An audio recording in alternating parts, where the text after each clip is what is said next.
Voici une autre forme de l'écriture, une équation du second degré. Il y a plusieurs formes, hein. Donc ici, en voici une, ax carré plus bx plus c, c'en est une. Bien sûr, il y a y égale a fois x carré moins sx plus p, voilà, où s est la somme et p le produit, mais il en existe d'autres, telles que la factorisation. S'il y a deux racines, x1 moins x2, s'il n'y a qu'une racine, c'est un produit remarquable, x moins x1 au carré. Voilà, et s'il n'y a pas de racine, à ce moment, on écrit ceci comme ceci, il est infactorisable. Voilà, et il existe bien sûr des autres formes, hein. Voilà, je vais en voir deux autres. Voilà, je vais en voir deux autres. On peut l'écrire de plusieurs manières possibles, en fait. C'est ça que je veux dire. Bon, mais je vais voir deux autres écritures, dont une qui va intervenir assez facilement. Voilà. Si je fais x, je pars à partir de celle-ci, hein. Voilà. Si je distribue x carré moins x1 x carré, x1x moins x2x, x1 x, x2x plus x1 x2.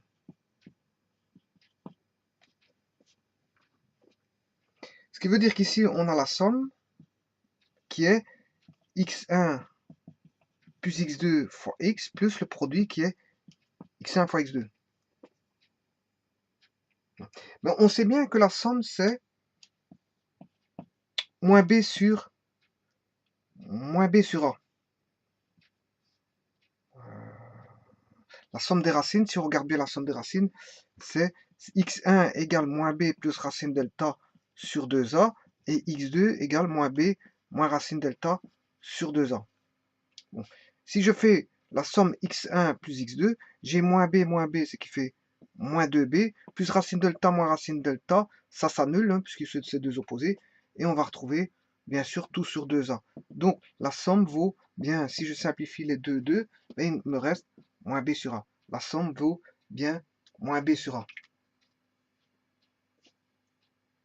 Bon. Donc, la somme vaut moins b sur a, mais ici, j'ai un moins, ce qui fait plus b sur a, x plus x1, x2. Voilà. Et notamment, si on distribue à x carré, ici, je vais bien obtenir plus bx. Voilà, plus bx. Plus bx. Donc, on a bien la somme qui vaut moins b sur a. Avec le moins là, ça fait bien plus b sur a. Donc, voilà. Donc, ça, c'est la somme. Moins b sur a vaut la somme. La somme vaut moins b sur a. Mais si on se rappelle que l'axe de symétrie, ben, il est situé sur la demi-somme et pas sur la somme. L'axe de symétrie n'est pas sur je peux écrire en fonction de l'axe de symétrie. Supposons que j'appelle alpha le résultat de la somme, la demi-somme, eh bien, qui sera en fait l'abscisse où se trouvera, je veux dire, la droite passera par là, la droite verticale, qui sera l'axe de symétrie de la parabole. Donc on aura quoi? Si j'écris ceci, bien sûr, je fais intervenir un double produit là. Donc, comme j'ai fait intervenir un double produit là, pour maintenir l'égalité, eh bien, je dois diviser par 2. Voilà. Et là, c'est comme si on n'avait rien fait. 2 divisé par 2, ça fait 1. Et 1 est neutre, donc il ne change rien. Donc, je peux écrire ça sous forme d'axe de symétrie. Parce que l'axe de symétrie, c'est moins b sur 2a. Donc, on retrouve l'axe de symétrie qui vaut moins b sur 2a. Donc, je peux écrire x carré moins 2. Voilà. Et moins Voilà, ceci. Je peux écrire comme ceci. Moins 2 fois moins b sur 2a. Moins b sur 2a étant l'axe de symétrie alpha. D'abscisse alpha. Donc, je peux écrire ceci à x carré moins 2 alpha x plus x1, x2, où x1, x2 est le produit. Hein. Voilà. Plus p. Voilà. Voilà une autre forme d'écriture. Une autre forme d'écriture de parabole. Donc, je peux écrire ceci. Y égale à x carré moins 2 alpha x plus p, où alpha est, on va dire, la demi-somme, c'est-à-dire l'axe de symétrie. Donc là, je l'ai écrit en fonction du produit et de l'axe de symétrie. Bon, maintenant, voyons voir encore une autre forme d'écriture. Sachant que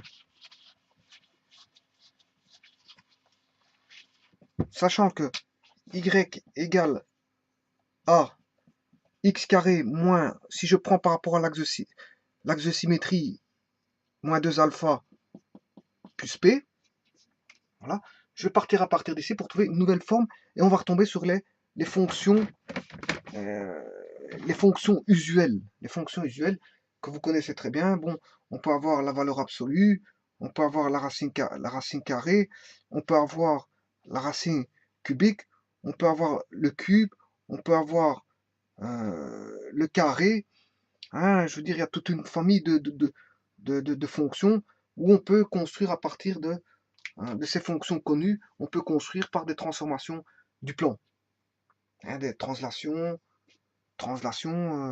généralement des translations, soit suivant x suivant y, ou suivant, ou je veux dire, suivant un agrandissement, une réduction de la fonction, ou encore une translation suivant x ou y, ou voilà, il y a plusieurs types de transformations possibles. Et donc, ça, c'est ce qu'on appelle les fonctions usuelles, bon, ce qui doivent être bien sûr connues par ceux qui font des études de fonctions. Donc, on retrouve la racine carrée, le carré, la racine cubique, le cube, la valeur absolue, voilà, la droite y égale x. Enfin, il y a toute une panoplie de fonctions usuelles que les personnes doivent connaître. Donc, moi, je vais partir à partir de la fonction usuelle. Bien sûr, vous comprendrez la fonction carré, donc x carré, hein, qui doit être connue. Puisqu'ici, je vais partir à partir du carré pour retrouver une transformation par transformation, une nouvelle forme d'écriture. Nouvelle forme d'écriture du second degré sous forme de transformation de fonction usuelle, ici en l'occurrence le carré. Bon, on va partir à partir d'ici. Donc ici on a bien A. Donc ici je fais A x carré, ici j'ai 2 alpha x. Bon, pour obtenir un produit remarquable, ici je dois multiplier par... Ici j'ai un double produit. Hein. Donc celui-ci, son carré il est là. Voilà. Celui-ci, son carré, il est là.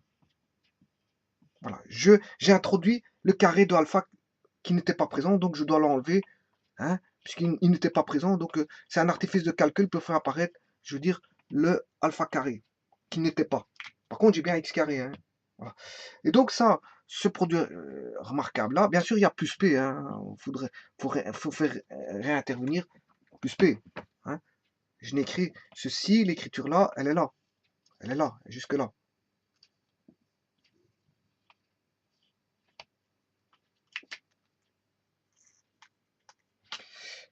Voilà, ce qui fait A, x moins alpha au carré, si je fais le produit remarquable, moins alpha carré plus p. Et là, vous voyez bien que j'ai un produit remarquable qui est bien x carré moins 2 alpha x qui est là, plus alpha carré. Donc j'ai bien ce produit remarquable qui est ici. Bien sûr, je dois enlever alpha carré parce qu'au départ, il n'y avait pas alpha carré. Donc c'est ce que j'ai fait ici et je réécris le moins alpha carré ici. Voilà. Y égale x moins alpha au carré. Voilà. P, voilà. Donc je vais partir à partir de ceci. Donc ça, on peut dire que c'est une autre forme d'écriture. c'est une autre forme d'écriture. Voilà. Y est égal à x moins alpha carré plus p moins alpha carré. Où p, le produit des racines, et alpha, on peut écrire que c'est alpha, c'est l'axe de symétrie. Voilà, l'axe de symétrie.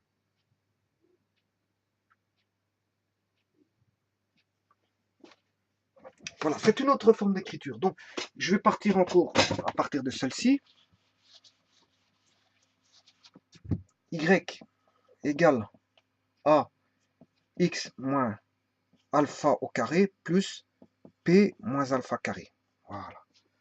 Ouais, mais on sait bien que alpha, c'est l'axe de symétrie moins b sur 2a. Et on sait bien que p est égal à c sur a. Donc, je peux calculer moins p sur alpha, moins alpha carré. Voilà. Oui, il y a juste un petit problème ici. Oui. Ne pas oublier, normalement, ici, je dois...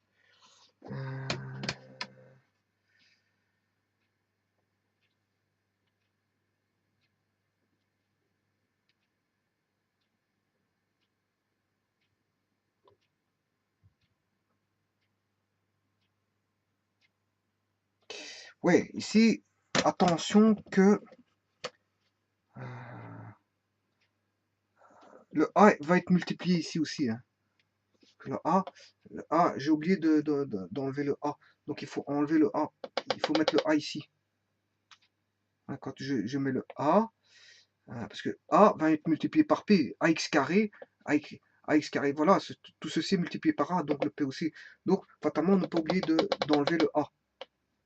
Ouais, si on veut la bonne écriture, c'est celle-là. Donc, bien refermé ici, le A est là. Bon, maintenant, je calcule tout ça. P moins alpha carré. Ben, P, c'est C sur A. P, c'est C sur A. Alpha carré, c'est moins alpha carré, c'est le carré de ceci. Puisque alpha, c'est moins B sur 2A. Donc, c'est B carré sur 4A carré. Si je mets tout au même dénominateur, on a bien 4A carré. Je mets tout sur 4A carré. Donc là, j'ai 4AC moins, moins B carré. Autant dire que ceci, c'est égal à quoi? En fait, c'est moins B carré moins 4AC sur 4A carré. Voilà. Et là, on voit bien que ce qui apparaît, en fait, c'est le delta. Qu'on calcule, c'est le discriminant. Ou le réalisant, qu'on calcule au second degré. Donc, c'est moins delta sur 4A carré. Ceci, c'est le delta. Voilà.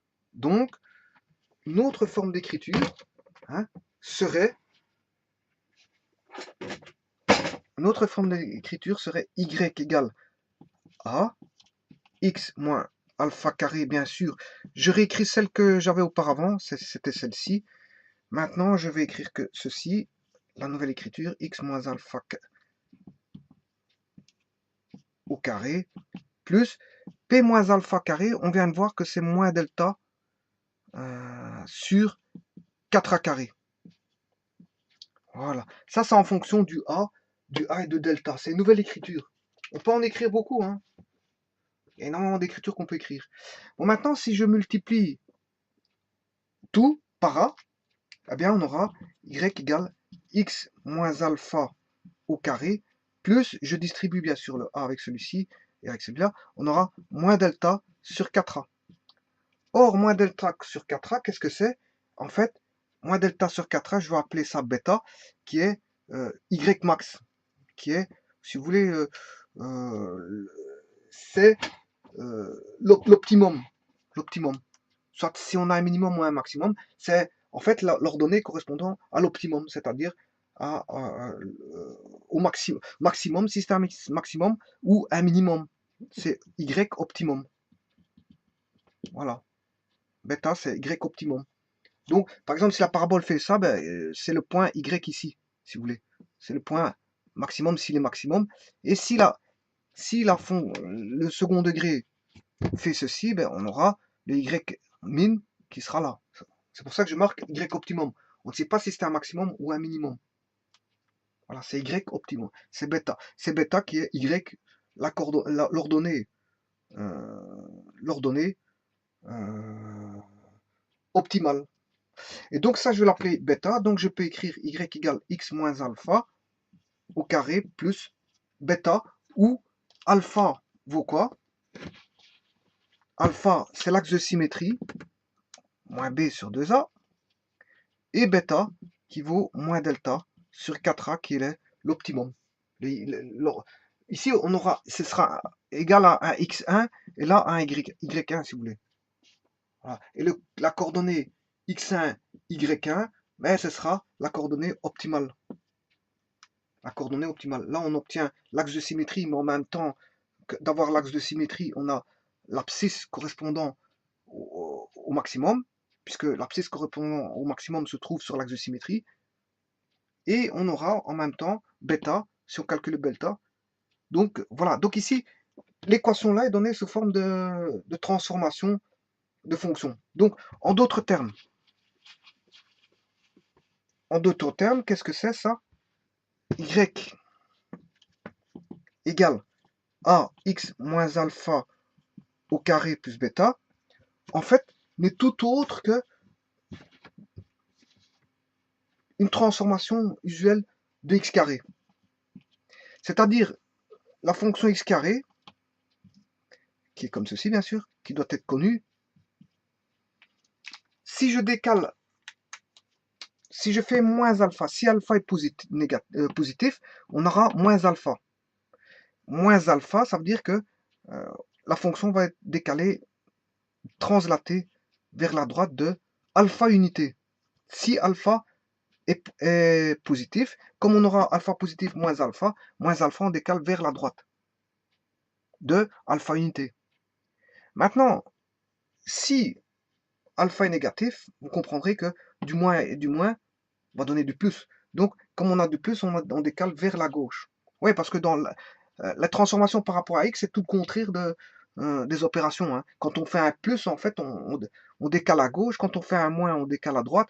Quand on fait un fois, en fait, on divise. Et quand on fait un divisé avec les x, ben, on multiplie quelque part. C'est tout le contraire. Contrairement aux transformations y, quand on fait plus en y, ben, on monte. Quand on fait moins en y, on descend. Voilà. Là, ça respecte les opérations en y, mais c'est tout le contraire qui se passe avec les x. Voilà. Donc, voilà, là, on a un décalage suivant l'axe des x. Ceci, qu'est-ce que c'est? Ben, c'est le facteur d'agrandissement ou de réduction. Ça veut dire que si je multiplie par A, si x vaut 1, on a 1. Si on a x carré, quelle est la différence entre 2x carré et x carré? Pour x carré, pour 1, on a 1. 1 au carré, ça fait 1. Par contre, pour 2x carré, pour 1, on a 1 au carré, 1 fois 2, on aura 2. Donc, en fait, elle va devenir comme ceci. Elle va se refermer sur elle-même. Alors que si je mettais une fraction, un demi, ben là, elle va s'ouvrir. Hein. Un demi, un quart, un cinquième, bon, elle s'ouvre. Ouais. Et ça, c'est le A. Le B, qu'est-ce que c'est? Ben, c'est une translation, tout simplement. Donc ici, on dira que c'est soit une contraction, elle va se dilater ou contracter, on va s'ouvrir ou elle va se fermer, ça dépend comment on emploie les termes. Hein. La terminologie pour, je veux dire, pour appeler, pour dénommer l'opération. Et alors, il nous reste plus bêta. Plus bêta, ben, c'est en fait, si on fait plus bêta, ben, on translate en Y de bêta unité vers le haut. Et si on fait moins bêta, si bêta est négatif, positif, x carré remonte. Si bêta est négatif, x carré redescend. Mais attention qu'on peut avoir trois transformations possibles. Donc, un décalage suivi d'une dilatation, un décalage à droite ou à gauche, suivi d'une... pour autant qu'alpha existe, si A est différent de 1, on aura... si A est plus petit que 1, donc une ouverture. Si A plus grand que 1, une fermeture. Voilà. Et une troisième transformation.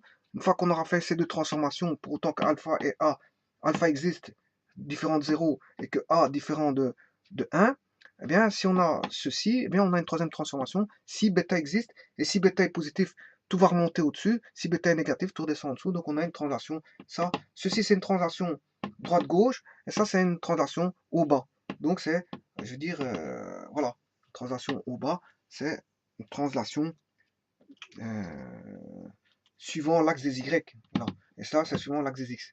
Pourquoi on sait bien que c'est suivant l'axe des X? Ben, vous comprendrez que X au carré, on fait X, le carré, on bouge à l'intérieur du carré. Hein. Voilà, on bouge à l'intérieur du carré. Donc c'est les X qui sont manipulés ici. On manipule les X. Contrairement à ici, on est en dehors du carré, donc on manipule les Y. C'est X carré plus K. En fait, les manipulations de fonctions, vous comprendrez que si on a une fonction usuelle, ben on peut avoir f de x plus k, f de x moins k, on peut avoir f de x plus k, f de x moins k, voilà, hein, c'est le cas de figure, k fois f de x, pris séparément bien sûr, parce qu'on peut faire des mélanges de tout ça. Voilà, ici justement c'est quand on a un mélange, pour autant qu'alpha, on a un mélange si alpha est différent de 0, a différent de 1, et bêta différent de 0. Là on a un mélange de manipulations, on a plusieurs manipulations. Et si je les prends séparément, on peut avoir x plus k, x moins k, k fois f de x, 1 sur k fois f de x, voilà, voilà, ou encore f de kx, f de x sur k. Voilà. Donc, ici, je mettrai ici, voilà, k fois f de x sur k. Voilà. Comme ça, j'efface ceci. Et ici, vous comprendrez que ça, ce sont des transformations de fonctions par rapport à x, là, par rapport à y. On est en dehors. Ici, on est dans la fonction, on manipule la fonction à l'intérieur par rapport au x, là, par rapport au y, on a à l'extérieur de la fonction, c'est f de x plus k, on a f de x plus k, f de x moins k. Donc là, on manipule par rapport à y, là, par rapport à x. Il y a 4 manipulations, 4 opérations, plus, moins, fois et divisé. Et là, on a plus, moins, fois et divisé. 4 opérations par rapport à x et 4 opérations par rapport à y. Voilà. Et bien sûr, on peut avoir une manipulation, je veux dire, de ces différentes combinaisons possibles. Donc ça, c'est l'équation du second degré vue sous forme de manipulation de la fonction x carré, si vous voulez, la fonction usuelle y égale x carré. Voilà.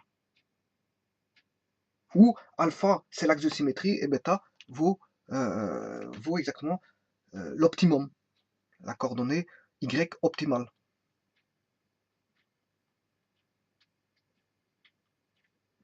Voilà. Donc, ici, faire plus bêta, mais c'est en fait, c'est faire f de x plus k ou moins k suivant que bêta est positif ou négatif. Hein. Parce que ça, c'est une valeur algébrique qui peut être positive ou négative. Donc, si elle est positive, plus par plus donne de plus, on aura ce cas-là. Si bêta est négatif, on aura ce cas-là. Voilà. Maintenant, ici, si alpha est positif, on aura ce cas-là, puisque moins par plus, ça fait moins. On aura f de x moins k. Si f de x moins alpha, si alpha est négatif, on aura f x plus alpha, on aura ceci. Par contre, ici, on multiplie, donc on aura soit, si a est plus grand que 1, on a k fois f de x. Si a est plus petit que 1, on aura f de x divisé par k. Voilà. Donc, cette écriture de formule permet certaines manipulations propres aux 8 représentés ici. On n'a pas toutes les 8, hein, parce qu'on n'a pas f de kx et f de x sur k, on n'a pas. Voilà, on n'a pas ces deux-là. Les manipulations que l'on a là, c'est par rapport à y, c'est de ci, et par rapport à y fois k, si a est plus grand que 1, et divisé par k si a est plus petit que 1. Donc elle va s'ouvrir, se fermer, cette parabole-là. Donc voilà, on manipule suivant ici par rapport à y. On manipule par rapport à y. Donc voilà. Pour manipuler par rapport à y, c'est pour un même x, par rapport à la fonction usuelle x carré, ben le y va est augmenté, voilà, c'est pour le même x, si je prends le point 1, ben, soit il augmente, ou soit il diminue. Hein. Voilà, c'est juste ça. Alors que là, quand on manipule avec x, c'est tout le contraire. Quand on fait f de x plus k, on va à translation à gauche. Si on fait x moins alpha, si alpha est positif, on a x moins k. Et si alpha est négatif, on a x plus k. Voilà. Parce que si alpha est négatif, moins par moins plus k. Donc, si on fait x plus k, on va vers la gauche. Voilà. On fait une translation vers la gauche. Et si on fait f de x moins k, ben, on va vers la droite. Et ces deux cas de figure-là, dans le cas de ceci, ben, on n'a pas ça. On n'a pas. Voilà, on ne manipule pas l'intérieur des x ici, dans ce cas-ci, dans le cadre de cette forme-là du second degré. Voilà. Donc ça, c'est une forme de second degré qui existe aussi. Qui existe. Donc, vous voyez qu'il existe plusieurs manières d'écrire les équations, enfin les formes du second degré. Les formes du second degré peuvent être écrites, je veux dire, de plusieurs manières. Et vous voyez ici qu'il y en a 1, 2, 3, 4, 5, plus la sixième que je vous la dernière qui est là. Mais je pourrais continuer comme ça, hein, en mettre en cours, je veux dire, des formes d'équations du second degré. Mais celle-ci, enfin, pas celle-ci, voilà, celle-ci est intéressante, hein, très intéressante, notamment quand on retombe sur les manipulations de fonctions. Du second degré, bien sûr. Hein. Parce qu'ici, ça fait référence au second degré. Je suis dans le second degré ici. Hein. Voilà, donc ici, j'ai une équation du second degré en fonction de A, B, C. Là, une équation du second degré en fonction de la somme des produits. Là, une fonction de second degré. Enfin, oui, une fonction du second degré. J'ai du second degré écrit à partir de A, B, C. Du second degré à partir de A, la somme est produit. Second degré à partir de A et de racine. Second degré à partir de A, l'axe de symétrie et le produit. Second degré écrit à partir de A, l'axe de symétrie, le produit, de nouveau l'axe de symétrie. Hein, voilà. Et là, du second degré avec l'axe de symétrie, l'optimum et le A. Voilà toutes les formes, et en accord d'autres. Je peux écrire d'autres formes d'écriture, mais si celles qui m'intéresseront plus tard dans le cadre d'un exercice, je les mettrai en cours. Mais vous pouvez aller voir quand j'avais recherché les racines du second degré par la technique de factorisation du second degré pour retrouver les formules générales des racines ou des solutions d'une équation de second degré, mais j'avais manipulé encore d'une certaine façon pour essayer d'avoir encore deux produits que j'aurais pu mettre ici. Mais que j'ai fait ça dans une vidéo précédente. Voilà, et allez voir équation au second degré, solution d'une solution d'une équation de second degré, vous allez trouver que là, à ce moment-là, j'ai factorisé et c'est une autre forme d'écriture. Voilà, c'est une autre forme d'écriture.